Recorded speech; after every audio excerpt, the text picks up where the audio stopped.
Hello दोस्तों, स्वागत है आपका मेरे यूट्यूब चैनल पूजा पाठ में। दोस्तों, आज मैं आपको पौष मास की अध्याय 1 की कथा सुनाने जा रही हूँ। तो चलिए करते हैं कथा को शुरू।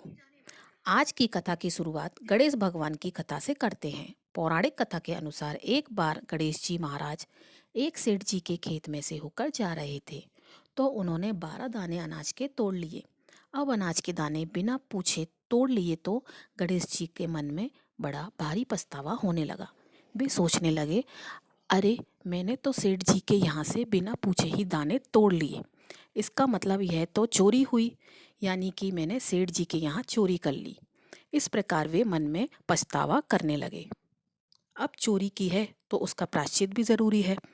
गणेश जी ने जिन सेठ जी के यहाँ से चोरी की थी, उन्हीं के यहाँ 12 साल की नौकरी करने का निश्चय कर लिया। बस फिर क्या, गणेश जी भेष बदल कर पहुंच गए सेठ जी के यहाँ और सेठ जी से काम मांग लिया। उधर सेठ जी को भी किसी नौकर की जरूरत थी। इस तरह गणेश जी नौकर बनकर सेठ जी के यहाँ काम करने लगे। एक दिन की बात है, सेठानी राख से हाथ धोने लगी तो गणेश जी ने सेठानी का हाथ पकड़कर मिट्टी से हाथ धुला दिए। सेठानी सेठ जी से बोली, अरे यह कैसा नौकर रखा है, नौकर होकर इसने मेरा हाथ पकड़ लिया। जब सेठ जी को पता चला तो उन्हें भी बहुत गुस्सा आया। सेठ जी ने तुरंत अपने नौकर को बुलाकर पूछा, क्यों तुमने सेठानी का हाथ क्यों पकड़ा? तो गणेश जी कहने लगे, मैंने तो सेठानी जी को एक सीख की बात बताई है। राख से हाथ धोने से घर की लक्ष्मी नाराज होकर घर से चली जाती है और मिट्टी से हाथ धोने से घर में लक्ष्मी जी का वास हो जाता है। सेठ जी ने सोचा, अरे मेरा नौकर है तो सच्चा। दरअसल सेठ जी के यहाँ नौकर बनकर रह रहे भगवान गणेश ने उन्हें अपना नाम भी गणेश बताया था। तो जब कुंभ का मेला आया तो सेठ जी कहने लगे, गणेश सेठानी को कुंभ के मेले में स्नान कराने ले जाओ। अब नौकर बने गणेश जी ने सेठानी के साथ चल दिए। गंगा स्नान कराने सेठानी नदी के किनारे पर बैठकर नहा रही थी, तो गणेश जी ने उनका हाथ पकड़कर नदी में डुबकी लगवा दी। घर आकर सेठानी ने फिर से सेठ जी से कहा, इस गणेश ने तो मेरी बेइज्जती ही कर रखी है, बिल्कुल भी मेरी इज्जत नहीं करता है और इतने सारे आदमियों के बीच में मुझे घसीट कर आगे पानी में ले गया। तब सेठ जी ने गणेश जी से पूछा, तुमने ऐसा क्यों किया? तो गणेश जी कहने लगे, सेठानी किनारे पर बैठकर गंदे पानी से नहा रही थी, मैं तो आगे अच्छे पानी में डुबकी लगवा कर ले आया हूँ। इससे सेठानी अगले जन्म में रानी और राजपाट का सुख पाएगी। सेठ जी सोचने लगे, गणेश है तो सच्चा। एक दिन की बात है, सेठ जी के घर में पूजा पाठ हो रही थी, हवन भी हो रहा था। सेठ जी फिर से गणेश से कहने लगे कि जाओ और सेठानी को बुलाकर ले आओ। उधर गणेश जब सेठानी को बुलाने गए तो सेठानी काली चुनरी ओढ़कर चलने लगी, तो गणेश जी ने काली चुनरी फाड़ डाली और कहने लगे, लाल चुनरी ओढ़कर चलो। तब सेठानी नाराज होकर सो गई। सेठ जी ने देखा सेठानी अभी तक आई नहीं, तो खुद आकर देखने के लिए आ गए। आकर देखा तो सेठानी तो नाराज होकर लेटी हुई थी। सेठानी से सेठ जी पूछने लगे, क्या बात है, घर में हवन की तैयारी हो चुकी है और तुम यहाँ सो रही हो? तो सेठानी कहने लगी, समझाओ अपने गणेश को, देखो आज इसने मेरी चुनरी ही फाड़ डाली। यह बात सुनकर सेठ जी को बहुत गुस्सा आया और उन्होंने गणेश को बुलाया और बहुत डांटा। तब गणेश जी कहने लगे, सेठ जी पूजा पाठ में काला वस्त्र नहीं पहनते और सेठानी क्योंकि काली चुनरी ओढ़कर जा रही थी, तो मैंने इनसे लाल वस्त्र पहनने के लिए कहा और जब वे नहीं मानी तो मैंने इनकी काली चुनरी फाड़ डाली, क्योंकि काला वस्त्र पहनने से कोई भी शुभ कार्य सफल नहीं होता है।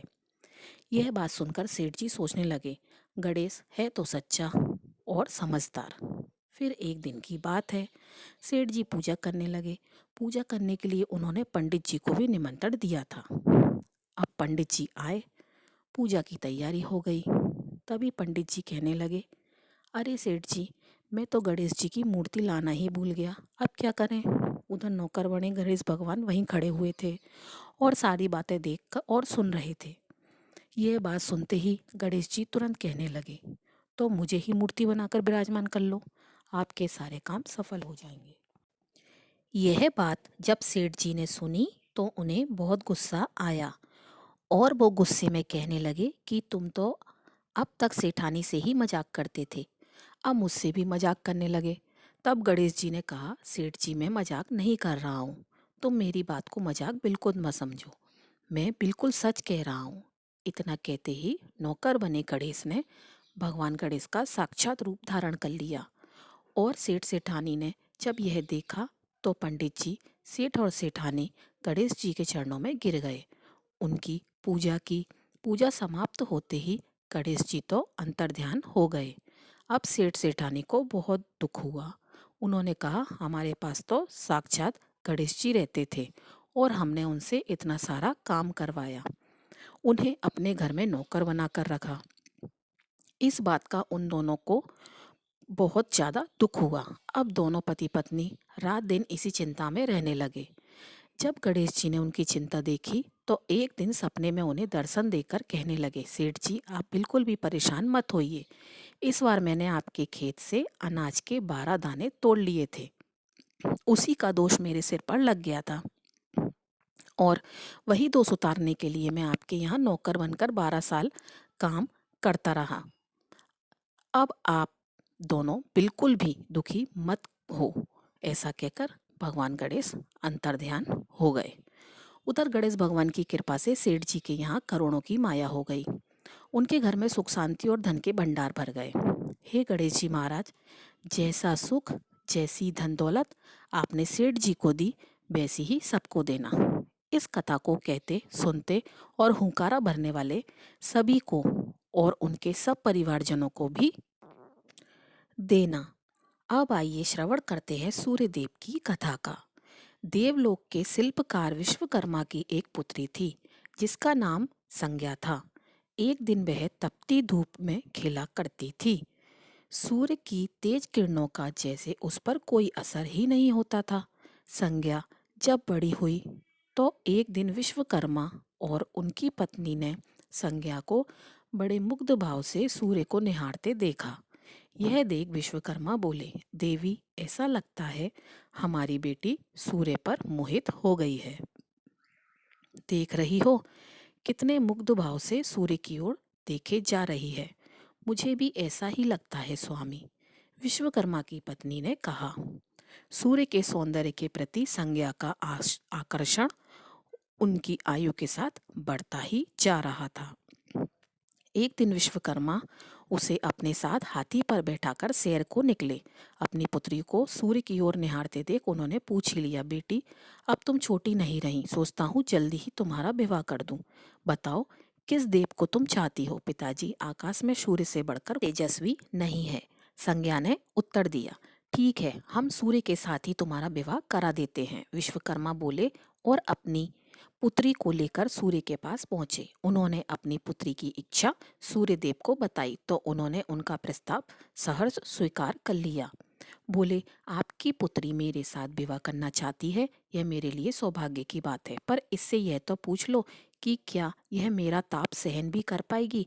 विश्वकर्मा संज्ञा को एक ओर ले गए और उससे पूछा, सूर्यदेव का उत्तर तुमने सुन लिया बेटी, अब बताओ सहन कर लोगी हर ऋतु में उनका ताप? हाँ पिताजी, संज्ञा ने बड़े विश्वास के साथ कहा। कुछ ही दिन बाद संज्ञा का विवाह सूर्यदेव के साथ हो गया। संज्ञा सूर्यदेव के साथ उनके लोग चली गई। पति के साथ संज्ञा के दिन सुखपूर्वक बीतने लगे। फिर उनके यहाँ एक पुत्र पैदा हुआ जिसका नाम रखा गया मनु। अनेक ऋषि मुनि बालक को आशीर्वाद देने आए। यह बालक ज्ञानियों में भी ज्ञानी होगा।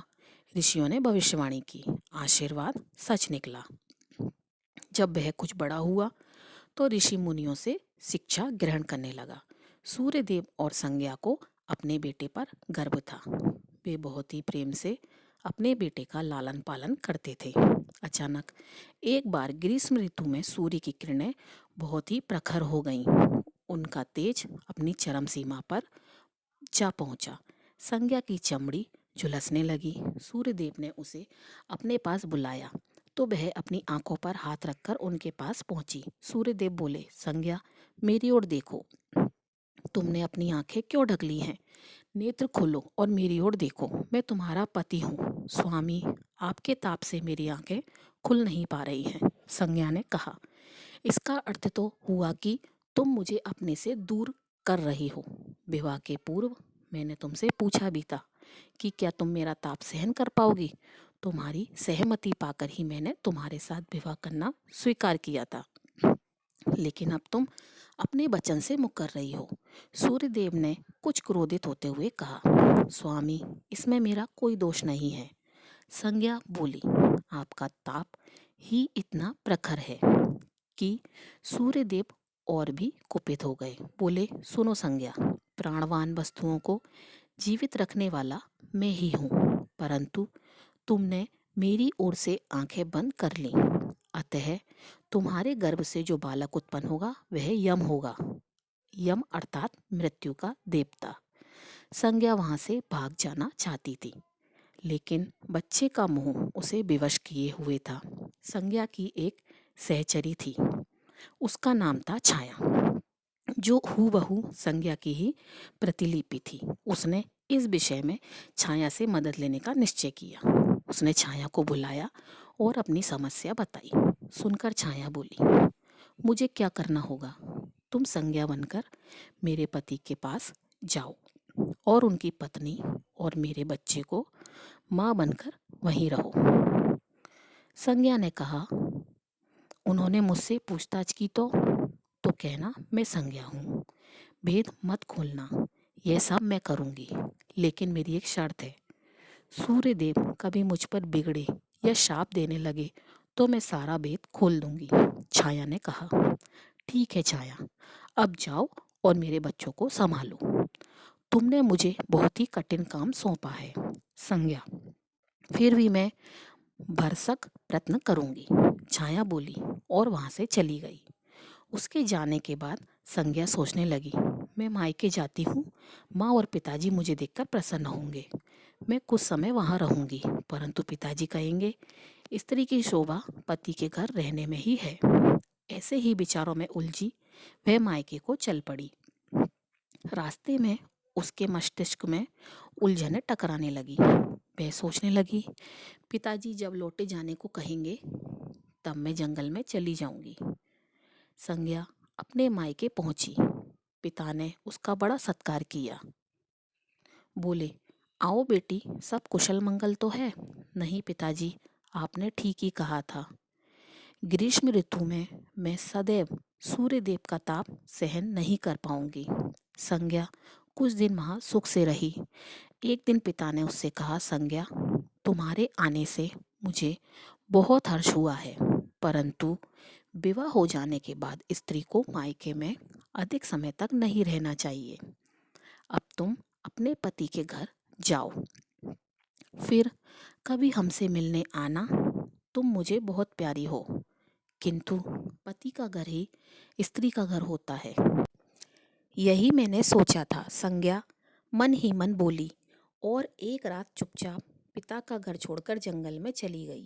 वह सोचने लगी, मैं सूर्य के सामने नहीं जा सकती, अतः घोड़ी बनकर जाती हूँ। उस रूप में मुझे कोई पहचान नहीं पाएगा।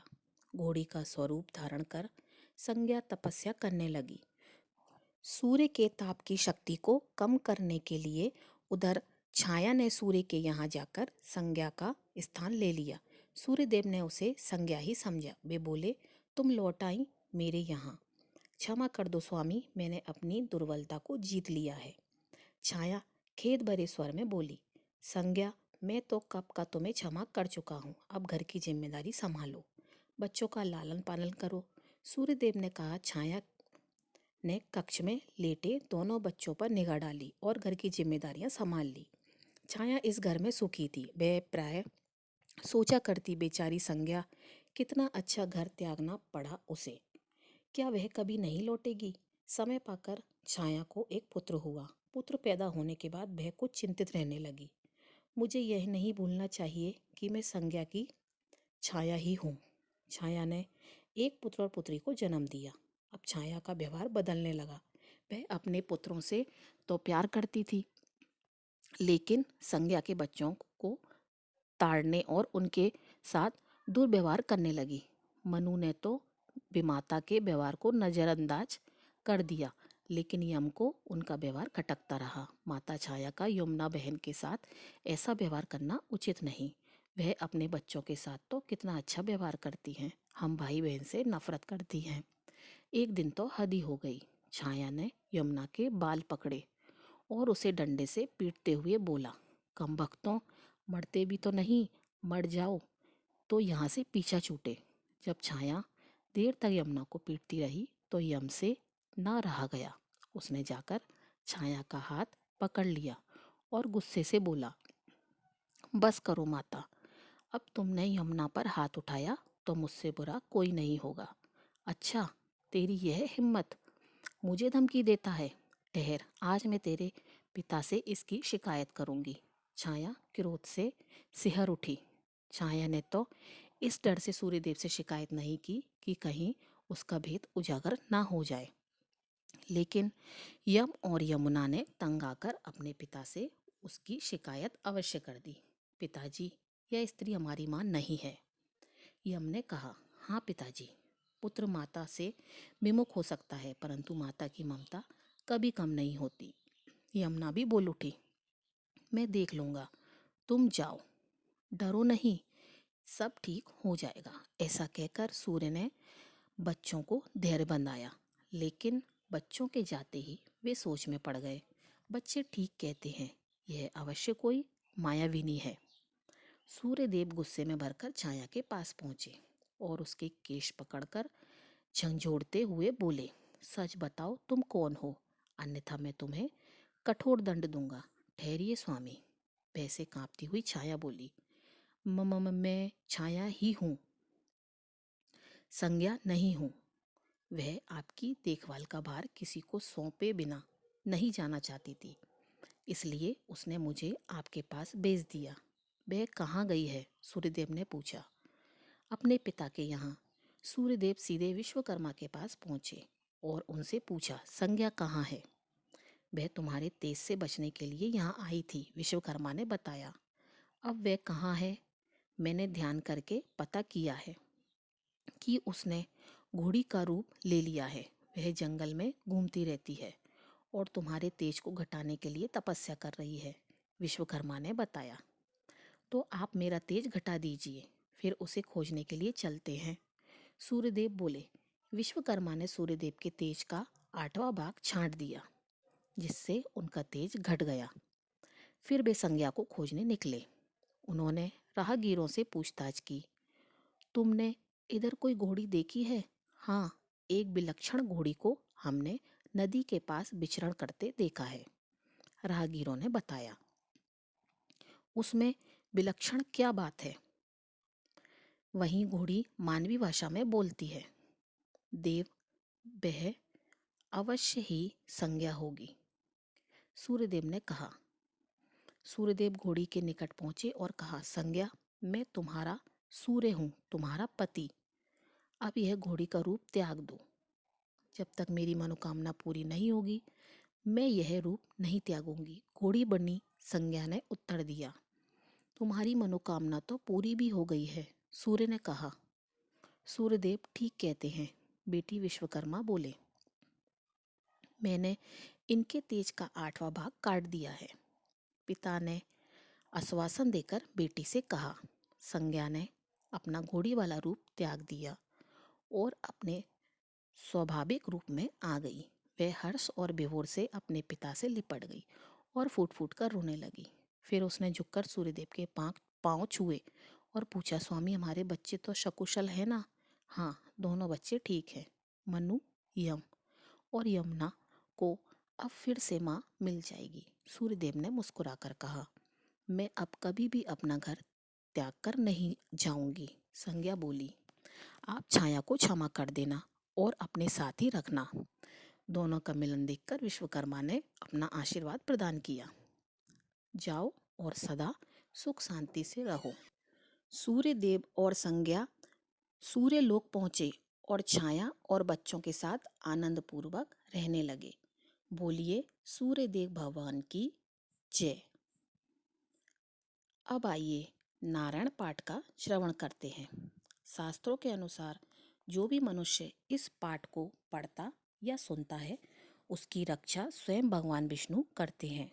भगवान विष्णु को नारायण के नाम से भी जाना जाता है, जो संपूर्ण सृष्टि के पालनकर्ता और रक्षक हैं। नारायण कवच का पाठ करने से व्यक्ति को भगवान विष्णु की कृपा प्राप्त होती है, जिससे उसे आध्यात्मिक शक्ति, मानसिक शांति और जीवन में समृद्धि प्राप्त होती है। इस कवच के माध्यम से व्यक्ति सभी प्रकार के संकटों, रोगों और शत्रुओं से बचाव करता है। नारायण कवच का उल्लेख विशेष रूप से श्रीमद् भागवत महापुराण के 6 स्कंद में किया गया है, जहाँ इंद्र भगवान नारायण के इस कवच का उपयोग करते हैं और असुरों पर विजय प्राप्त करते हैं।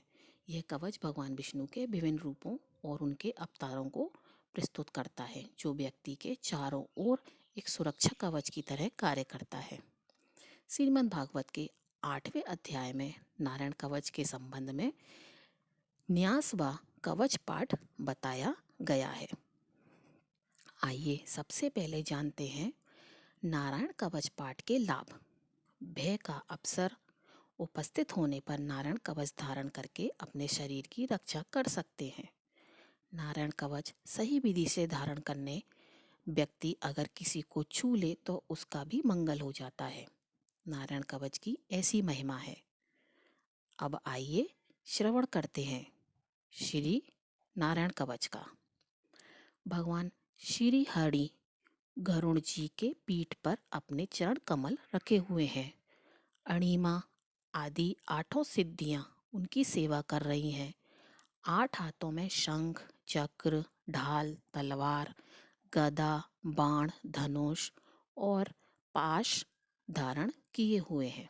वे ही ओमकार स्वरूप प्रभु सब प्रकार से सब ओर से मेरी रक्षा करें।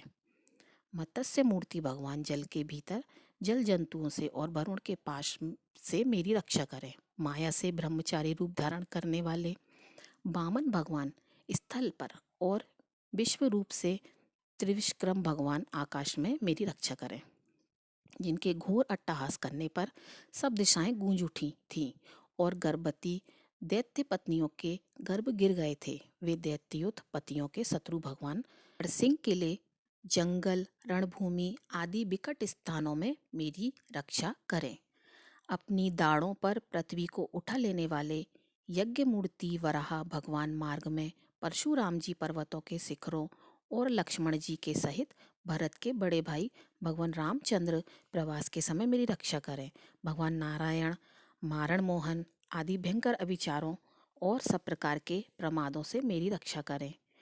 ऋषि श्रेष्ठ नर गर्भ से योगेश्वर भगवान दत्तात्रेय योग के विघ्नों से, त्रिगुणाधिपति भगवान कपिल कर्म बंधन से मेरी रक्षा करें। परमश्री सनत्व कुमार कामदेव से हैग्रीव भगवान मार्ग में चलते समय देव मूर्तियों को नमस्कार आदि न करने के अपराध से देवर्षि नारद, सेवा अपराधों से और भगवान कच्छप सब प्रकार के नरकों से मेरी रक्षा करें। भगवान धन्वंतरी को पथ्य से जितेंद्र भगवान ऋषभदेव सुख दुख आदि भयदायक द्वंद्वों से यज्ञ भगवान लोकापाद से बलराम जी मनुष्यकृत कष्टों से और श्रीशेष जी क्रोधवश नामक सर्पों से मेरी रक्षा करें।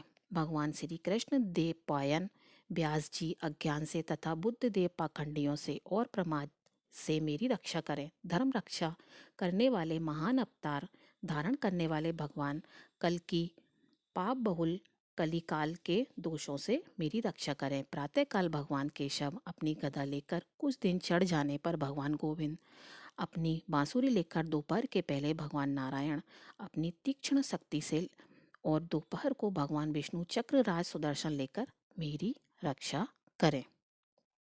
तीसरे पहर में भगवान मधुसूदन अपना प्रचंड धनुष लेकर मेरी रक्षा करें। सायकाल में ब्रह्मा जी आदि त्रिमूर्तिधारी माधव, सूर्यास्त के बाद ऋकेश, अर्धरात्रि के पूर्व तथा अर्धरात्रि के समय अकेले भगवान पद्मनाभ मेरी रक्षा करें। रात्रि के पिछले प्रहर में श्री वत्सलाक्षण श्री हरि, उषा काल में खड्गधारी भगवान जनार्दन, सूर्योदय से पूर्व श्री दामोदर और संपूर्ण संध्याओं में काल मूर्ति भगवान विश्वेश्वर मेरी रक्षा करें। सुदर्शन आपका आकार चक्र अर्थात रथ के पहिए की तरह है। आपके किनारे का भाग प्रलयकालीन अग्नि के समान अत्यंत तीव्र है। आप भगवान की प्रेरणा से सब ओर घूमते रहते हैं। जैसे आग वायु की सहायता से सूखे घास फूस को जला डालती है, वैसे ही आप हमारी शत्रु सेना को शीघ्र से शीघ्र जला दीजिए। कौमुद की गदा, आपसे छूटने वाली चिंगारियों का स्पर्श वज्र के समान असहम है। आप भगवान अजीत की प्रिया हैं और मैं आपका सेवक हूँ। इसलिए आप कुष्मांड, विनायक, यक्ष, राक्षस, भूत, प्रेत आदि ग्रहों को अपने आप पैरों से कुचल डालिए तथा मेरे शत्रुओं को चूर चूर कर दीजिए। शंख श्रेष्ठ, आप भगवान श्री कृष्ण के फूंकने से भयंकर शब्द करके मेरे शत्रुओं का दिल दहला दीजिए एवं यातुधान, प्रमद, प्रेत, मातृका, पिशाच तथा ब्रह्म राक्षस आदि भयावह प्राणियों को यहाँ से तुरंत भगा दीजिए। भगवान की श्रेष्ठ तलवार, आपकी धार बहुत तीक्ष्ण है। आप भगवान की प्रेरणा से मेरे शत्रुओं को छिन्न भिन्न कर दीजिए। भगवान की प्यारी ढाल, आप में सैकड़ों चंद्रकाल मंडल हैं। आप पाप दृष्टि पापात्मा शत्रुओं की आंखें बंद कर दीजिए और उन्हें सदा के लिए अंधा बना दीजिए। सूर्य आदि ग्रह, धूमकेतु अर्थात पुच्छल तारे आदि केतु, दुष्ट मनुष्य, सर्पादि रेंगने वाले जंतु, दाढ़ों वाले हिंसक पशु, भूत प्रेत आदि तथा पापी प्राणियों से हमें जो जो भय हो और जो हमारे मंडल के विरोधी हों, वे सभी भगवान के नाम, रूप तथा आयुधों का कीर्तन करने से तत्काल नष्ट हो जाएं। बृहद, रथंतर आदि सामवेदीय स्त्रोतों से जिनकी स्तुति की जाती है, वे वेद मूर्ति भगवान गरुड़ और विश्वक्सेन जी अपने नमोच्चारण के प्रभाव से हम सब प्रकार की विपत्तियों से बचाएं। श्री हरि के नाम, रूप, वाहन, आयुध और श्रेष्ठ पाषाण हमारी बुद्धि, इंद्रिय, मन और प्राणों को सब प्रकार की आपत्तियों से बचाएं। जितना भी कार्य अथवा कारक रूप जगत में है, वह वास्तव में भगवान ही है। इस सत्य के प्रभाव से हमारे सारे उपद्रव नष्ट हो जाएं। जो लोग ब्रह्मा और आत्मा की एकता का अनुभव कर चुके हैं, उनकी दृष्टि से भगवान का स्वरूप समस्त विकल्पों में रहित है, भेदों में रहित है। फिर भी वे अपनी माया शक्ति के द्वारा भूषण, आयुध और रूप नामक शक्तियों को धारण करते हैं। यह बात निश्चित रूप से सत्य है। इस कारण सर्वज्ञ, सर्वव्यापक भगवान श्री हरि सदा सर्वत्र सब स्वरूपों में हमारी रक्षा करें। जो अपने भयंकर अट्टहास से सब लोगों को भय से भगा देते हैं और अपने तेज से सबका तेज ग्रस्त कर लेते हैं, वे भगवान नरसिंह दिशा विदिशा में नीचे ऊपर बाहर भीतर सब ओर से हमारी रक्षा करें। इति श्री नारायण कवचम संपूर्णम। हिंदू पौराणिक कथाओं के अनुसार नियमित रूप से नारायण कवच का जाप करना भगवान शनि को प्रसन्न करने और उनका आशीर्वाद पाने का सबसे शक्तिशाली तरीका है। ओम नमो भगवते वासुदेवाय नमः। इस तरह कथा का समापन हुआ। आपका दिन शुभ हो।